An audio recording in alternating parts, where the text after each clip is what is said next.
Okay, punta na po tayo rito kay Chis Escudero. Ito po ang pahayag ni Chis Escudero. Paalala ko lang po, no, nung last hearing po ni Senator Amy, panukala po si Senator Bato na padala natin ng sabpina yung mga hindi dumadalo para makadalo naman sila sa susunod. Tama po yun, di ba? Para makadalo sila, kinakailangan in writing, mapadalan sila ng sabpina. Okay. So sabi ni Senator Amy, sige, papipirmahan natin kay Chis Escudero sa Senate President. Tapos, ang Senate President po ay mahilig po sa press conference yan. Mahilig pong suminghot sa press conference. Hindi ko po alam, malamang sipon. Pinakamatagal na sipon po ng isang Senate President na sasaksiyan natin. Ang tagal ng may sipon yan Ang tagal na sumisinghot tuwing nagpe-press con. Gamutin mo naman yung sipon mo. Singhot ka na singhot. Okay. Ang sabi po ni Chis Escudero, biglang hindi niya na po alam, no? Kung legal po ba ang pagbibigay ng sabpina. Daig ka pa ng congressman. Simple lang po yung pagkakaunawa ng pangkaraniwang congressman. Hindi po speaker, Yung pangkaraniwang pong congressman, katulad po ni Paduano, pag hindi ka umattend, isasabpina ka namin. Pag hindi ka pa rin umattend na nasabpina ka na, ikukontempt ka na.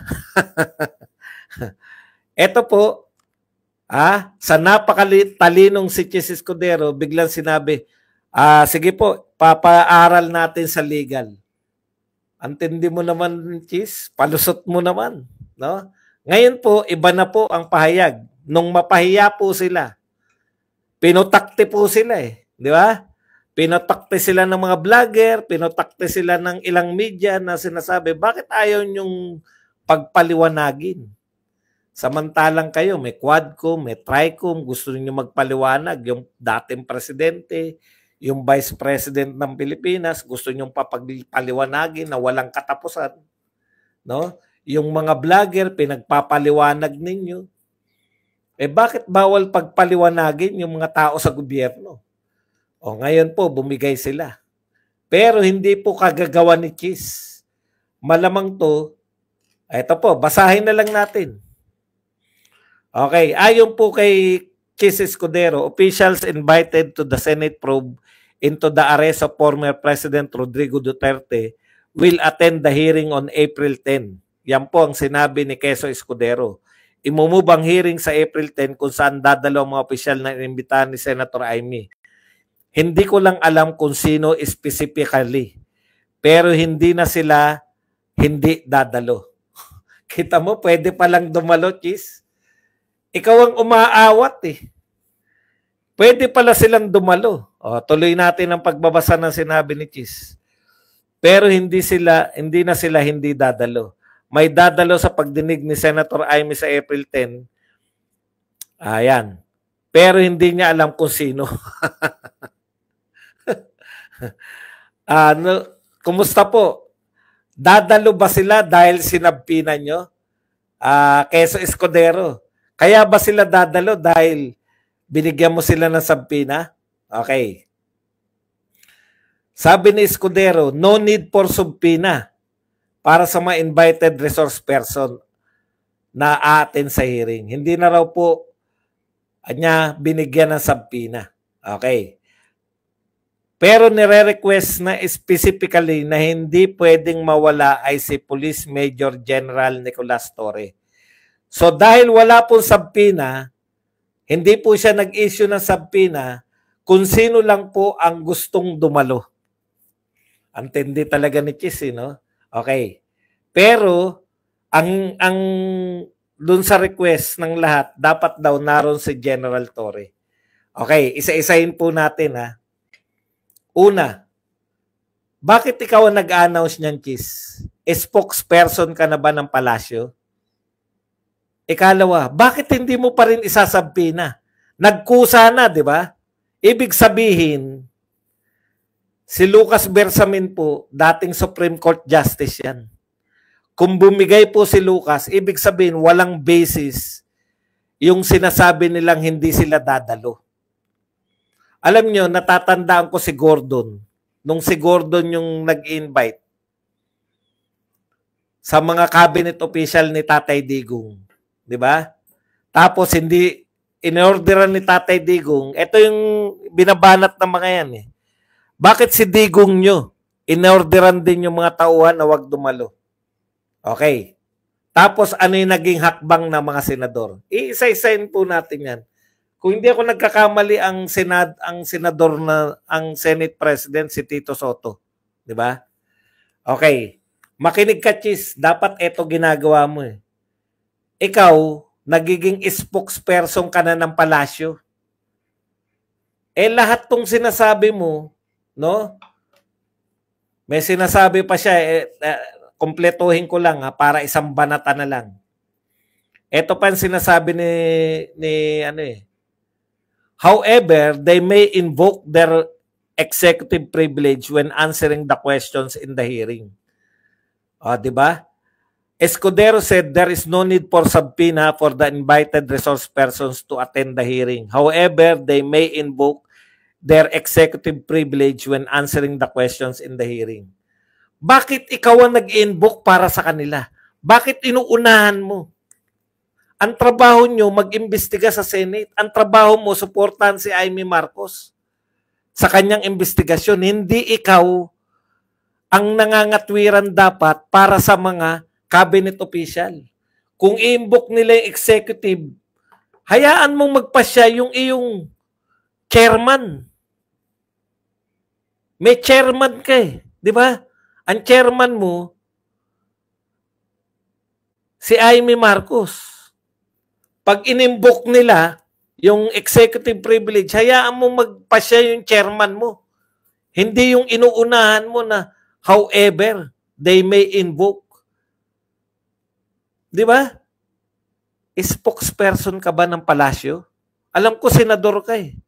Ang gusto ng chairman mo, magbigay ng subpoena. Pero sabi mo, hindi na kinakailangan dahil atin sila. Eh ang tanong, sino yung atin? Dahil wala kang subpoenang binigay, kung sino lang yung gustong umattend.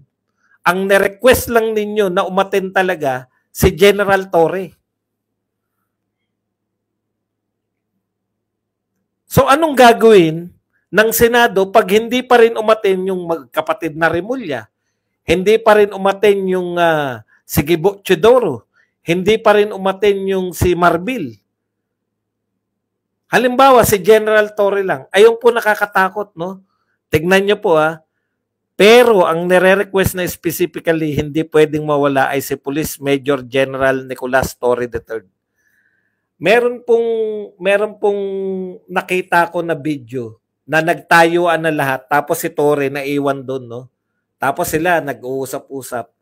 Alam nyo, bagamat kayo lahat galit kay Torre, bagamat tayo lahat galit kay Torre, kasama ko, parang nakakaramdam ako na kung may ilalaglag sila. Parang usong magkalaglagan dyan sa mga yan. Ang ilalaglag po nila, yung pong pinaka galit yung mga tao. Pero tandaan po natin na hindi po si Torre yung nagplano, di ba? Sinabi ba ni John Vic?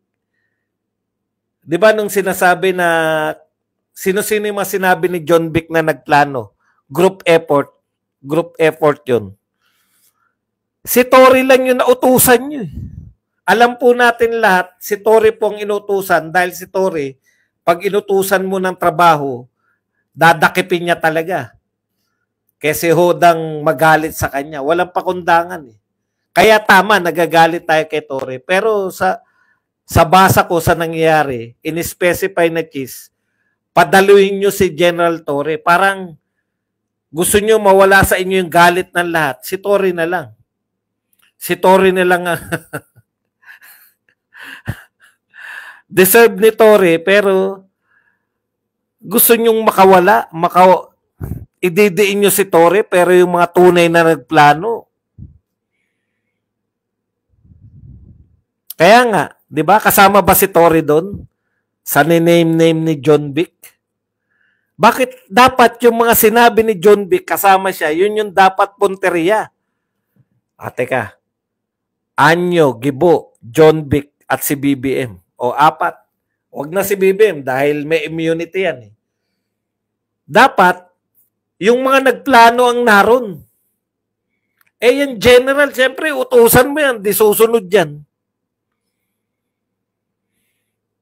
Ngayon, dahil walang inisyong subpoena, hindi nag-issue ng subpoena si Quezzo Escudero, lusot sila kahit hindi sila umattend. Siya pa nangangatwiran na pwedeng, however, they may invoke their executive privilege when answering the questions in the hearing. Bakit mo sinasabi yan? Bakit pinangungunahan mo? Pag in-invoke nila, di papayag na si Amy kasi Senate President ka eh. Actually, pinipressure mo si Amy na wag masyadong diinan. Pag in-invoke yung privilege, wag nang kumibo si Amy. Yun yung sinasabi mo. Bakit si Tory lang? Ang specific, hindi po. Ang gusto po namin yung mga nagplano. Hindi lang po si Tory. Kasama si Tory, pero yung pati yung iba. Grabe naman kayo. At saka yun pa rin ang question natin, Sir Chis, no? Kung meron palang dadalo, bakit hindi ka na lang mag-issue ng subpoena? Para may action po kayo, pwede kayong maging action sa ayaw dumalo. Anong pwede mong action sa ayaw dumalo? Wala ka naman subpoena. Yan yung problema pag yung Senate President ay waiter ng First Lady. Pag yung Senate President ay laging kasama sa panonood ng kung anong concert. Di ba may picture ngayon na ewan ko kung saan anong aktibidad yun. Magkakasama na naman yung Senate President, First Lady, yung asawa ng Senate President.